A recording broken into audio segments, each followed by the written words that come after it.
بزرگوں، بھائیوں، بہنوں اور عزیزوں، چند جمعوں سے اور نصب کا کچھ حصہ بیان ہوا ہے اور کچھ ابھی باقی ہے۔ نصب کا مطلب یہ ہے کہ اللہ وحدہ لا شریک کے مقابلے میں اللہ تعالیٰ کی عبادت کے ساتھ ساتھ کسی اور کی عبادت اور اس کو پکارنے کے لیے، اس سے مدد مانگنے کے لیے جو چیز نصب کی جائے اسے نصب کہتے ہیں۔ تو اللہ وحدہ لا شریک کا شریک تو ہے ہی کوئی نہیں، اس لیے اللہ وحدہ لا شریک نے فرمایا کہ جتنے لوگ بھی اللہ کے سوا کوئی چیز نصب کرتے ہیں یا اللہ کے سوا کسی کو پکارتے ہیں، در حقیقت ان چیزوں کا کوئی وجود ہی نہیں ہے ہی نہیں۔ 11ویں پارے میں سورۃ یونس میں اللہ فرماتے ہیں، الا ان للہ من فی السماوات و من فی الارض، سن لو کہ آسمانوں میں جو کوئی شخص ہے یا زمین میں ہے، تو سب سے معزز مخلوق تو 3 ہے نا، ایک فرشتے ہیں، ایک انسان ہے اور ایک جن ہے۔ باقی تو جمادات ہیں یا نباتات ہیں، بڑی مخلوق ہے اللہ کی تو یہ 3 ہی ہیں، فرشتے ہیں یا انسان ہے یا جن ہے۔ ان کے لیے لفظ من آتا ہے، باقی جو عام چیزیں ان کے لیے لفظ ما آتا ہے، جو چیز۔ اور من ہو تو مطلب جو شخص، الا ان للہ من فی السماوات و من فی الارض، آسمانوں میں جو کوئی شخص ہے یا زمین میں جو کوئی شخص ہے، خواہ وہ فرشتہ ہے، خواہ وہ انسان ہے، خواہ وہ جن ہے، سب اللہ کی ملکیت ہے، اللہ سب کا مالک ہے، وہ سب اللہ کی ملکیت ہے۔ اچھا، اب ان میں سے کسی کو کوئی شخص اگر پکارتا ہے تو مالک کو چھوڑ کر مملوک سے مانگنا کتنی بڑی نادانی کی بات ہے۔ مالک سے مانگنے کے بجائے، مالک کی عبادت کرنے کی بجائے مملوک کی جو اس کی ملکیت ہے اس سے مانگنا کتنی غلط بات ہے۔ اچھا، اس کے ساتھ اب آگے اللہ فرماتے ہیں، وَمَا يَتَّبِعُ الَّذِينَ يَدْعُونَ مِن دُونِ اللَّهِ شُرَكَاءَ، اللہ کے سوا جو کوئی کسی سے بھی مانگتا ہے، اللہ کا شریک بناتا ہے، کوئی شے ہی نہیں، وہ ہے ہی کوئی نہیں۔ جب اللہ کا شریک ہے ہی کوئی نہیں تو پھر یہ کس کو پکار رہے ہیں بھائی؟ اس کی پھر اللہ نے خود وضاحت فرمائی، ان یتبعون الا الظن، صرف اپنا ایک گمان انہوں نے بنا رکھا ہے، اپنے خیال میں کوئی داتا بنا رکھا ہے، کوئی مشکل کشا بنا رکھا ہے، کوئی حاجت روا بنا رکھا ہے، کوئی ڈوبی ہوئی کشتیوں کو تیرانے والا بنا رکھا ہے، کوئی جو بھی کسی کو پکارتا ہے حقیقت میں ہے ہی کوئی نہیں۔ ان یتبعون الا الظن، اپنے گمان کے پیچھے لگے ہوئے ہیں، وَإِنْهُمْ إِلَّا يَخْرُصُونَ، صرف اور صرف اٹکل لگا رہے ہیں۔ یخرصون کہتے ہیں اٹکل کو، اٹکل لگا رہے ہیں۔ یہ داتا صاحب کے پاس جا رہے ہیں، داتا صاحب وہ تو دفن ہو چکے، اللہ جانتا ہے قبر میں ان کا کیا حال ہے، کس حالت میں ہے۔ تم اپنے خیال میں داتا صاحب کو پکار رہے ہو، مجھے بیٹا چاہیے، مجھے ملازمت چاہیے، مجھے فقر سے نکال دیجئے، میری بگڑی بنا دیجئے، میری گود ہری کر دیجئے۔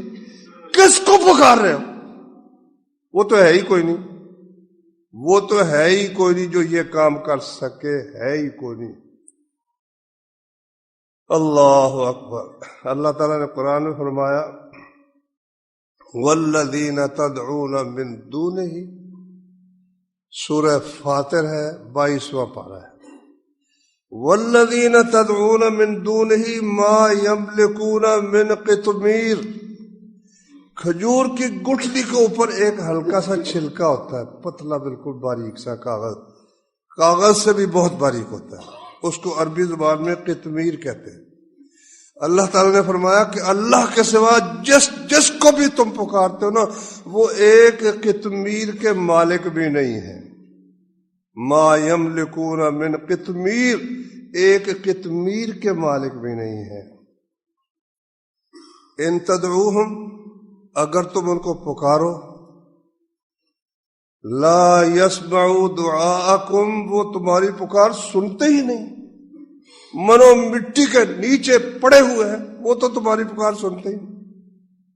ولو سمعوا مستجابوا لکم، اگر بالفرض سن بھی لے، تمہاری کوئی بات وہ پوری کر ہی نہیں سکتے، تمہاری کوئی بات قبول نہیں کر سکتے۔ وَيَوْمَ الْقِيَامَةِ يَكْفُرُونَ بِشِرْكِكُمْ، جب قیامت کا دن ہوگا اور وہاں سب لوگ کٹھے ہوں گے، مانگنے والے بھی، جن سے مانگتے تھے وہ بھی، جو پوجتے تھے وہ بھی، جن کی پوجا کرتے تھے وہ بھی۔ فرمایا یوم القیامت یکفرون بشرککم، قیامت کے دن وہ صاف انکار کر دیں گے، ہمیں تو کسی نے پکارا نہیں، پتہ نہیں کس کی پوجا کرتے رہے۔ یکفرون بشرککم، اور آخر میں اللہ نے دیکھو کیسا فرمایا، ولا ينبئک مثل خبیر، میرے جیسا خبر رکھنے والا تمہیں کوئی نہیں بتائے گا جس طرح میں تمہیں بتا رہا ہوں۔ اللہ تعالیٰ فرماتا ہے، سبحان اللہ، ذرا غور تو کرو، اللہ تعالیٰ نے کس طرح سے واضح طور پر فرمایا۔ ایک جگہ فرمایا قل ادعوا الذین زعمتم من دون اللہ، ان سے کہو اللہ کے سوا جس کو بھی تم سمجھتے ہو کہ وہ کچھ نہ کچھ تمہاری فریاد سن سکتا ہے، پکار کر دیکھ لو۔ قل ادعوا الذین زعمتم من دون اللہ لا یملکون مثقال ذرۃ فی السماوات ولا فی الارض، نہ آسمانوں میں نہ زمین میں ایک ذرے کے مالک بھی نہیں ہے۔ قرآن کہتا ہے، یہ کہتے ہیں جی اللہ نے اپنے پیاروں کو سب کچھ دے رکھا ہے۔ اللہ تعالیٰ کہتا ہے قل ادعوا الذین زعمتم من دون اللہ، ان سے کہو اللہ کے سوا جن جن کو پکارتے ہو نا ان کو پکارو۔ لا یملکون مثقال ذرۃ، ذرہ نہیں سمجھتے آپ؟ آج کل ایٹم جو ہے نا اس کا ترجمہ ہے ذرہ، یعنی ذرہ یہ جو نظر آتا ہے نا روشن دان میں چمکتا ہوا، اس کے بھی کئی ٹکڑے کرو تو پھر وہ بھی ذرہ ہی ہے، ایک ذرے کے مالک ہے۔ فی السماوات، نہ آسمانوں میں کسی چیز کے مالک ہے، ولا فی الارض، نہ زمین میں کسی کے مالک ہے۔ اب جو مالک ہی نہیں اس سے مانگنا کتنی بڑی جہالت ہے۔ بس ہوا اصل میں یہ کہ انسان نے اپنے خیال کو پوجنا شروع کر دیا، خیال میں ایک بات رکھ لی کہ بھائی فلاں جو ہے نا وہ یہ کر سکتا ہے۔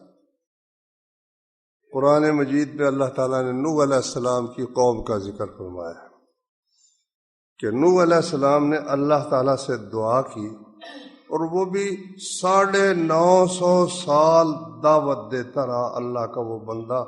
کوئی صبر کی حد ہے اس بندے کی؟ 950 سال بد دعا نہیں کی قوم کے متعلق، بد دعا کی ہی نہیں۔ نوح علیہ السلام کہتے ہیں کہ رب انی دعوت قومی لیلا و نہارا، پروردگارا میں نے اپنی قوم کو رات بھی دعوت دی، دن کو بھی میں نے ان کو دعوت دی۔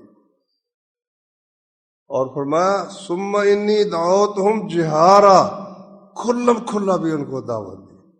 ثم انی اعلنت لہم واسررت لہم اسرارا، علانیہ بھی ان کو دعوت دی، چھپ چھپ کے ایک ایک بندے کو پکڑ کر بھی دعوت دی۔ فلم یزدہم دعائی الا فرارا، مگر میری دعوت کے نتیجے میں یہ فرار ہی اختیار کرتے رہے۔ جب بھی انہوں نے مجھے دیکھا نا کہ نوح آ رہا ہے، میری بات سننے کے بجائے منہ لپیٹ کر میرے پاس سے گزر گئے، کیونکہ توحید کی دعوت اور اس کی دلیل کا جواب نہیں دے سکتے تھے، اس لیے منہ لپیٹ کے گزر گئے، اپنی ضد پر اڑے رہے۔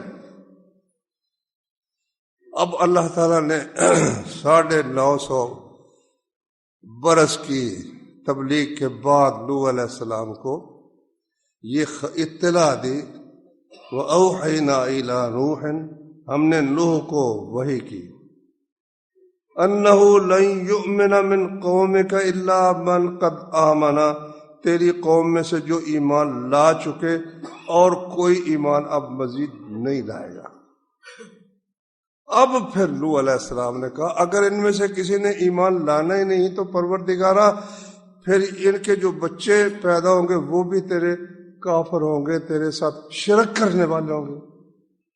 تو اس موقع پر انہوں نے کہا کہ یا اللہ وَقَالُوا لَا تَذَرُنَّ آلِهَتَكُمْ، جتنی میں نے ان کو دعوت دی انہوں نے آپس میں ایک دوسرے کو یہ کہا کہ دیکھنا اپنے الہوں کو، اپنے مشکل کشاؤں کو، اپنے داتاؤں کو، اپنے حاجت رواؤں کو ہرگز نہیں چھوڑنا۔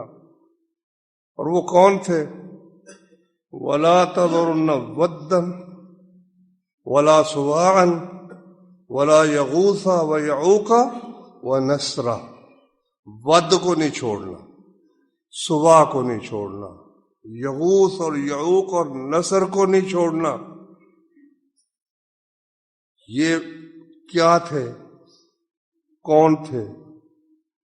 صحیح بخاری میں جو قرآن مجید کے بعد اسلام کی سب سے صحیح اور معتبر کتاب ہے، اس میں لکھا ہوا عبداللہ بن عباس فرماتے ہیں کہ یہ پانچوں اپنی قوم کے صالحین، بہت نیک صالح متقی لوگ تھے، لوگوں کو ان سے بڑی محبت تھی، وہ بڑے صالح اور نیک لوگ ہیں۔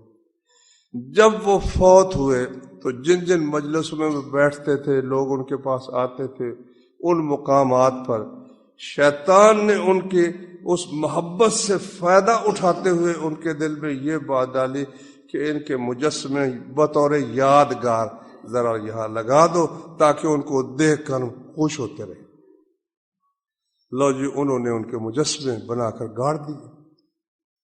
یہ جو نسل تھی یہ تو صرف یہاں تک رہی کہ ان کو دیکھ کر دل خوش ہوتا ہے۔ جب وہ فوت ہو گئے اگلی نسل کے دل میں یہ خیال ڈالا کہ یہ تمہارے بزرگ جو تھے وہ انہی کے فیض سے ان کو سب کچھ ملتا تھا، یہی دیتے تھے۔ اب یہ ہے کہ وہ جو ود کی شکل تھی، کیا وہ واقعی ود تھا؟ ود تو نہیں تھا نا۔ دیکھو نا، میری تصویر آپ بنا لیتے ہیں یا آپ اپنی تصویر بنا لیں، کیا میری تصویر وہ میں ہوں؟ میں تو وہ نہیں ہوں نا، وہ تو تصویر ہے نا، میں تو نہیں ہوں نا۔ یہ ہے جہالت کے تصویر کو اصل سمجھ لیتے ہیں، تصویر کو اصل سمجھ لیتے ہیں۔ آہستہ آہستہ یہاں یہ سلسلہ بھی میلاد کے موقع پر شروع ہو گیا ہے کہ وہ کعبہ بھی بناتے ہیں اور مسجد نبوی بھی بناتے ہیں اور نبی کریم صلی اللہ علیہ وسلم کا روضہ بھی بناتے ہیں۔ اچھا، وہ جو روضہ یہاں ہے یہ روضہ ہے نبی صلی اللہ علیہ وسلم کا؟ یہ جو کعبہ یہاں بنایا ہے اس کی جو شکل بنائی ہے کیا وہ فی الواقع کعبہ ہے؟ نہیں ہے نا، لیکن سمجھتے کیا ہے کہ یہ کعبہ ہی ہے۔ کئی اس کا چکر بھی کاٹنا شروع کر دو۔ اب گھوڑا دیکھ لو، شیعہ حضرات کا گھوڑا، یہ حسین رضی اللہ عنہ کا گھوڑا ہے؟ نہیں ہے نا، لیکن وہ اس سے وہی سلوک کرتے ہیں جو اگر حضرت حسین کا گھوڑا اصل بھی ہو تو وہ سلوک اس سے بھی جائز نہیں۔ گھوڑا کیا دے گا بھائی تمہیں؟ حضرت حسین تمہیں کیا دیں گے؟ 1300-1400 سال سے پیٹتے چلے آ رہے ہو کہ مظلوم شہید ہو گئے، قتل کر دیے گئے، وہ اپنے آپ کو جو نہ بچا سکے۔ ان کے والد ماجد حضرت علی بھی شہید ہوئے، تمہیں کیا دیں گے بھائی؟ واللہ مشرک کی مت ماری جاتی ہے، اس کو سمجھ ہی نہیں آتی۔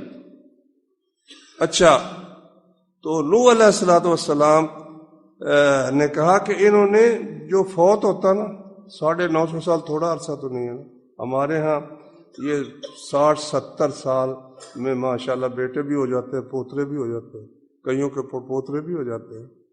تو 950 سال میں کتنی نسلیں گزری ہوں گی، ہر نسل اپنے بچے کو یہ کہہ کے مرتے کہ دیکھنا ان پانچ تن پاک کا خیال رکھنا، ان کو اس بابے کے کہنے پر، نوح کے کہنے پر نہیں چھوڑنا۔ پھر نوح علیہ السلام نے بد دعا کی، قوم جس طرح غرق ہوئی، وہ تفصیل اس وقت میں بیان نہیں کرتا۔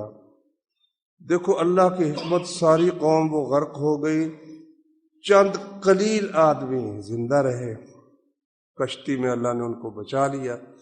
باقی بعد میں پوری اولاد آدم وہ نوح علیہ السلام کی ہی اولاد ہے، ان کے ساتھ جو بچے ان کی اولاد ہے۔ لیکن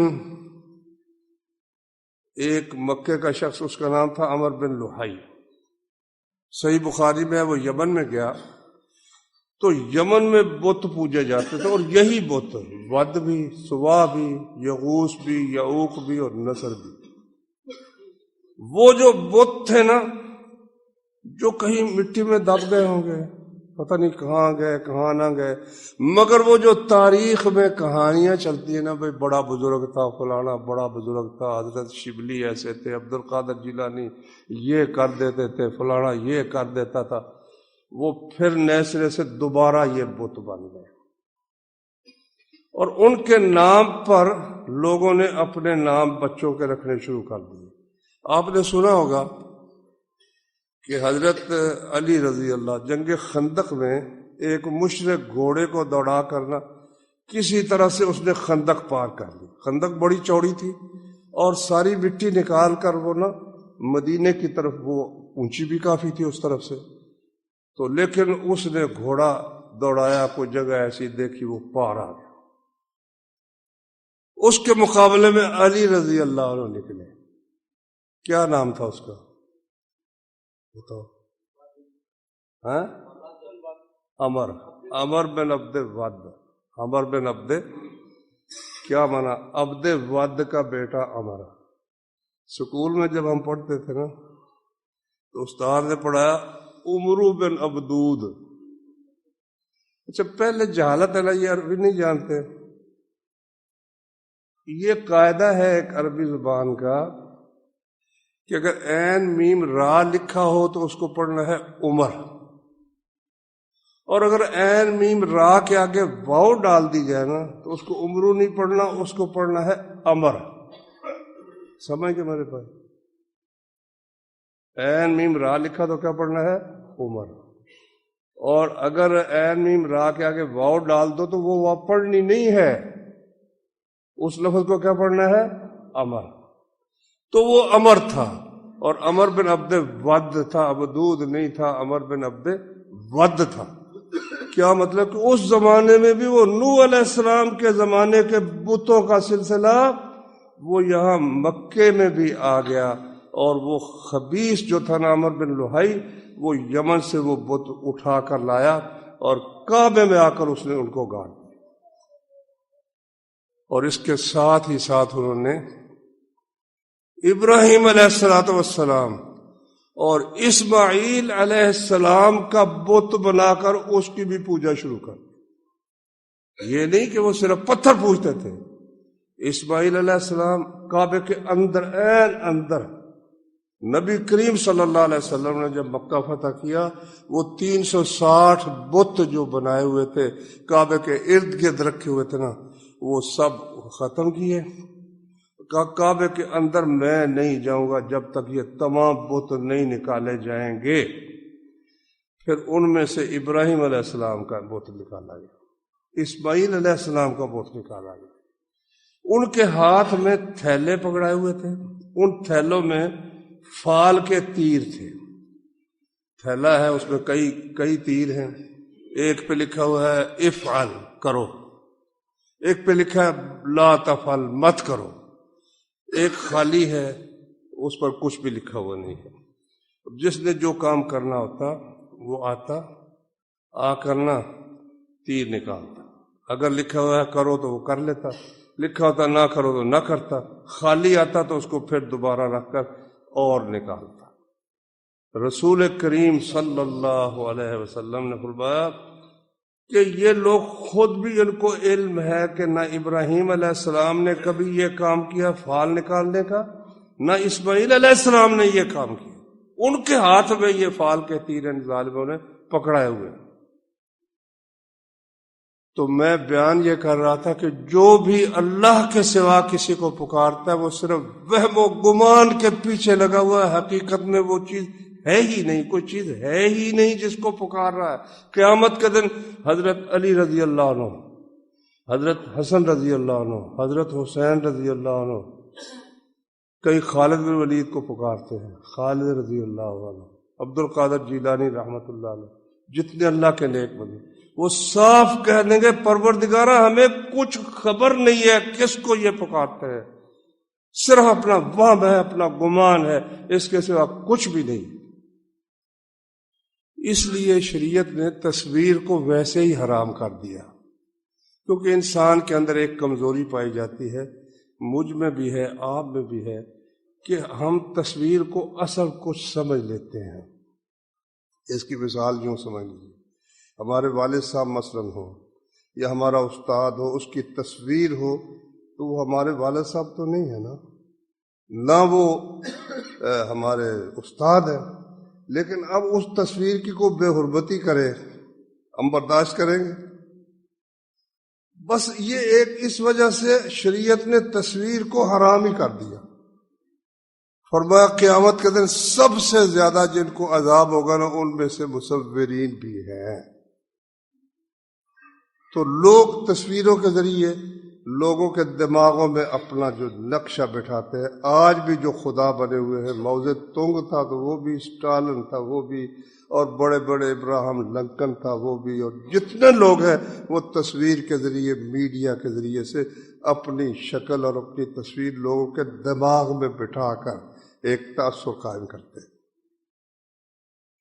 اچھا، اسی لیے رسول اللہ صلی اللہ علیہ وسلم نے اب قبر ہے، وہ بھی ایک نصب ہے کہ پکی قبر جہاں پوجا ہوتی ہو وہ نصب کی گئی ہے، کس لیے کہ لوگ یہاں آئیں۔ بائیو قبر کی زیارت سے اللہ کے رسول صلی اللہ علیہ وسلم نے منع کر دیا، فرمایا ان کی قبروں پر جا کر زیارت مت کیا کرو۔ بعد میں پھر آپ نے فرمایا کنت نہیتکم عن زیارت القبور، میں نے تمہیں قبروں کی زیارت سے منع کیا تھا، وہاں جانے سے، لیکن اب میں کہتا ہوں کہ تم جاؤ ان کی زیارت کرو۔ کس لیے؟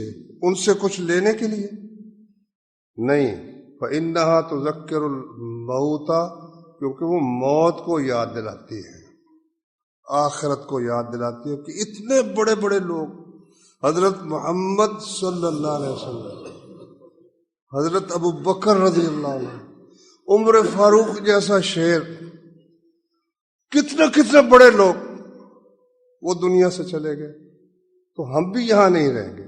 یہ ہے مقصد قبروں پر جانے کا، یہ مقصد نہیں ہے کہ ان سے کچھ حاصل کرو۔ اس لیے نبی کریم صلی اللہ علیہ وسلم نے، صحیح مسلم میں حدیث ہے، امت مسلمہ کے پاس سب سے اعلیٰ تو اللہ کا کلام ہے قرآن مجید، اس کے بعد صحیح بخاری، اس کے بعد کون سی کتاب ہے؟ صحیح مسلم۔ صحیح مسلم میں حدیث ہے، حضرت جابر رضی اللہ عنہ کہتے ہیں نہا رسول اللہ صلی اللہ علیہ وسلم ان یجسس القبر وان یبنى علیہ وان یقعد علیہ، نبی کریم صلی اللہ علیہ وسلم نے قبر پر کوئی عمارت بنانے سے، اس کو سیمنٹڈ کرنے سے، چونا گاچ بنانے سے، اس کے اوپر بیٹھنے سے خواہ مجاور بن کر بیٹھے، منع فرمایا رسول اللہ صلی اللہ علیہ وسلم۔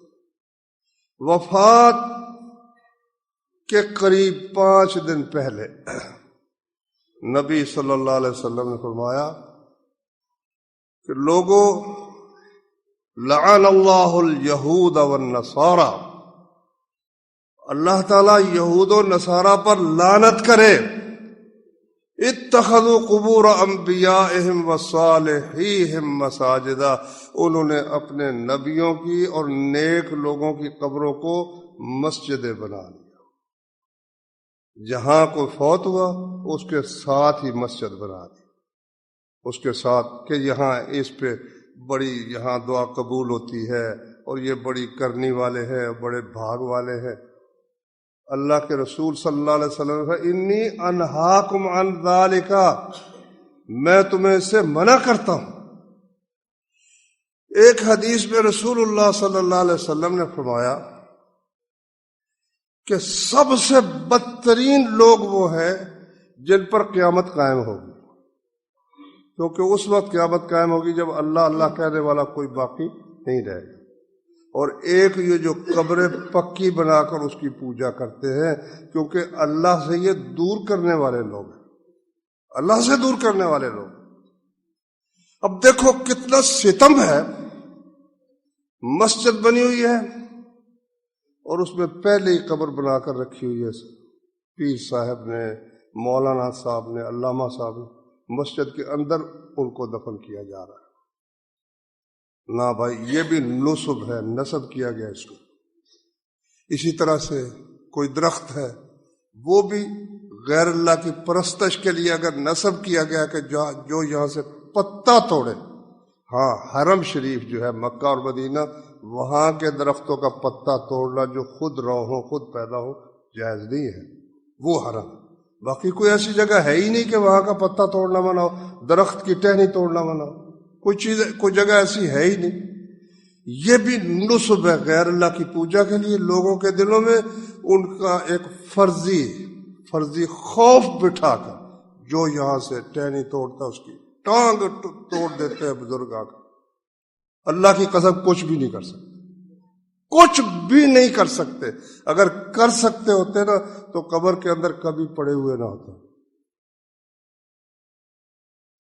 ہندو دیکھ لو، ہندو تو اتنا غلیظ مذہب ہے، ہر چیز کی پوجا کر، گائے کی دیکھو، ان کو جانوروں میں سے گائے نظر آئی جو سب سے ڈنڈے کھاتی پھرتی ہے، چھوٹا سا بچہ بھی ڈنڈے مار کر اس کو اپنے آگے لگا دے، اور وہ ان کی جناب ان گائیوں کا ایک فرضی بنا کر نہ مسلمانوں کو قتل کرتے پھرتے۔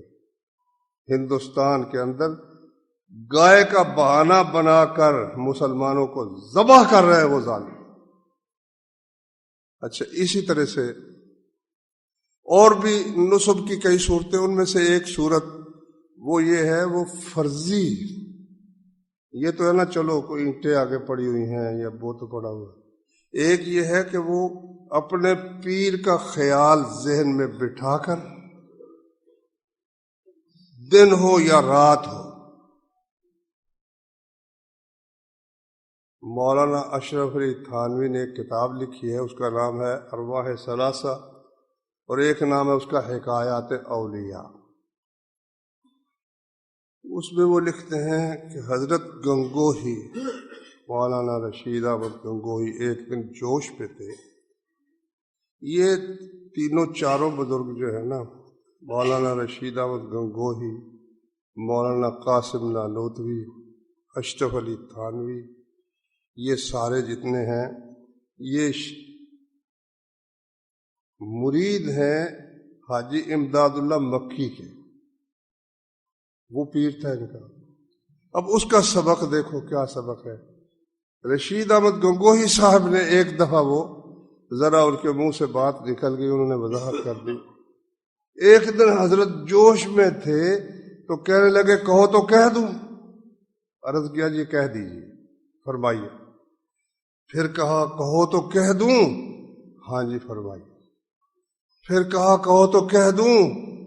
ہاں جی فرمائیے۔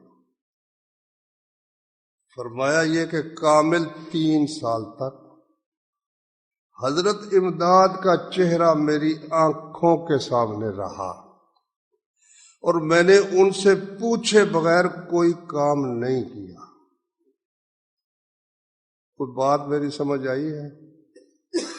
کیا وہ واقعی حاجی امداد اللہ ان کے پاس موجود تھے؟ ان سے پوچھ کر وہ کرتے تھے؟ کس سے پوچھتے تھے؟ خیال تھا نا، وہم و گمان تھا نا۔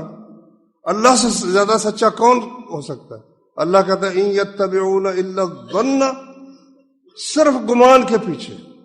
اور فرمایا افرأیتم اللات والعزی ومناة الثالثة الاخرى، اس کی تفسیر میں نے اس سے بیان کچھ پہلے کی ہے، لات اور عزا اور منات۔ اللہ نے فرمایا ان ہی الا اسماء سمیتموها انتم وآباؤکم، صرف نام تم نے رکھ چھوڑے ہیں، نہ کوئی لات ہے، نہ کوئی عزا ہے، نہ کوئی منات ہے۔ ما انزل اللہ بہا من سلطان، اللہ نے اس کی کوئی دلیل نازل نہیں کی کہ کوئی لات بھی ہے، کوئی عزا بھی ہے، کوئی منات بھی ہے۔ اور حضرت گنگوہی وہ جس کو ہر وقت آنکھوں کے سامنے لیے ہوئے ہیں اور ان سے پوچھ پوچھ کر قدم رکھ رہے ہیں، وہ کوئی شے ہے ایسا؟ حقیقت میں ہے کچھ بھی نہیں ہے، وہم و گمان ہے مشرک کا۔ پھر کچھ اور جوش ہوا، کہنے لگے کہو تو کہہ دوں۔ عرض کیا جی فرمائیے۔ فرمایا کہ پھر اتنے سال تک رسول اللہ صلی اللہ علیہ وسلم کا چہرہ میری آنکھوں کے سامنے رہا اور میں نے آپ سے پوچھے بغیر کوئی کام نہیں کیا۔ اچھا، کیا واقعی اللہ کے رسول اس کے سامنے تھے؟ کیا چیز تھی جسے وہ پوچھ کے کام کرتے تھے؟ وہ ایک تصور تھا، ایک گمان تھا، ایک خیال تھا۔ یہ سارا سلسلہ پیری فقیری کا اس بات پر چلا ہوا ہے کہ پیر اپنے مرید کو کہتا ہے تو نے ہر وقت میرا نقشہ اپنے سامنے رکھنا ہے۔ پھر جب وہ پک جاتا ہے پھر اس کو کہتا ہے کہ اب تم اسی نقشے کو یہ خیال کرو کہ یہ رسول اللہ صلی اللہ علیہ وسلم۔ اور پھر آگے جب منزل آتی ہے پھر کہتے ہیں اور کچھ جوش ہوا، تو کہا جی فرمائیے۔ بڑی مشکل کے بعد کہا پھر احسان کی منزل رہی۔ کیا مطلب؟ کہ اللہ کے نبی نے فرمایا احسان یہ ہے کہ اللہ کی عبادت یوں کرو گویا کہ تم اسے دیکھ رہے ہو۔ پھر منزل کون سی آ گئی؟ پہلے پیر، پھر وہی پیر کیا بن گیا؟ رسول بن گیا۔ پھر وہی رسول وہ کیا بن گیا؟ چاچڑ وانگ مدینہ دس سے، مشہور شعر ہے۔ چاچڑ کا ایک پیر تھا، اس کا ایک مرید کہتا ہے چاچڑ وانگ مدینہ دسے تے کوٹ مٹھن بیت اللہ، ظاہر دے وچ پیر فریدو تے باطن دے وچ اللہ۔ یہ ہے سارا، یہ قبر پرست جتنے ہیں، پیر پرست جتنے ہیں، اکثر کا یہی حال ہے۔ بھائیو خوش قسمت ہو، ان کی تقریر سنو، اس میں آیت کم ہوگی، نبی کی بات کم ہوگی، بزرگوں کے قصے بہت ہوں گے۔ فلاں بزرگ وہ دیوار پر بیٹھے تھے، انہوں نے حکم دیا، دیوار چل پڑی۔ دلی کی جامع مسجد تھی، اس کا قبلہ سیدھا نہیں تھا، بادشاہ بڑا پریشان ہوا۔ اس نے پوچھا ایک بزرگ سے، اس نے کہا فلاں دھوبی ہے، وہاں جاؤ، وہ قبلہ سیدھا کر سکتے۔ وہ وہاں گئے تو دھوبی وہ جو تھا نا، اس نے کہا میں کیا کر سکتا؟ نہیں جی حضرت کیجیے۔ اس نے کپڑے کو بروڑا اور کہا اور مسجد کا کعبہ سیدھا ہو۔ اتنے جھوٹ، اللہ کی قسم جھوٹ ہی جھوٹ بولتے، وہم و گمان پر ان کی بنیاد ہے۔ اور کہانیاں اور قصے ان کی تقریر میں سوائے عشق عاشقی کی باتوں کے ذکر نہیں ہوگا، تو نبی کی حدیث کا ذکر نہیں ہوگا۔ اگر حدیث بھی ہوگی تو گھڑ گھڑ کر بنائیں گے، گھڑ گھڑ کر، اپنے پاس سے گھڑ کر بیان کر۔ بہت اللہ سے دعا کرو، اللہم انی اعوذ بک ان اشرک بک ما اعلم، یا اللہ جو میرے علم میں ہے میں تیرے ساتھ شرک کروں، مجھے تو بچا، میں تیری پناہ چاہتا ہوں۔ اور جو میرے علم میں نہیں، یا اللہ اس سے بھی مجھے بچا کے رکھنا۔ اپنی اولادوں کو، یہ جو ہے نا فلمیں ہندو اس کے ذریعے سے، یہ پیر فقیروں کا سلسلہ، یہ اس ذریعے سے لوگوں کے دماغوں میں شرک بٹھا رہے ہیں۔ اللہ تعالیٰ سمجھنے کی، عمل کرنے کی توفیق عطا۔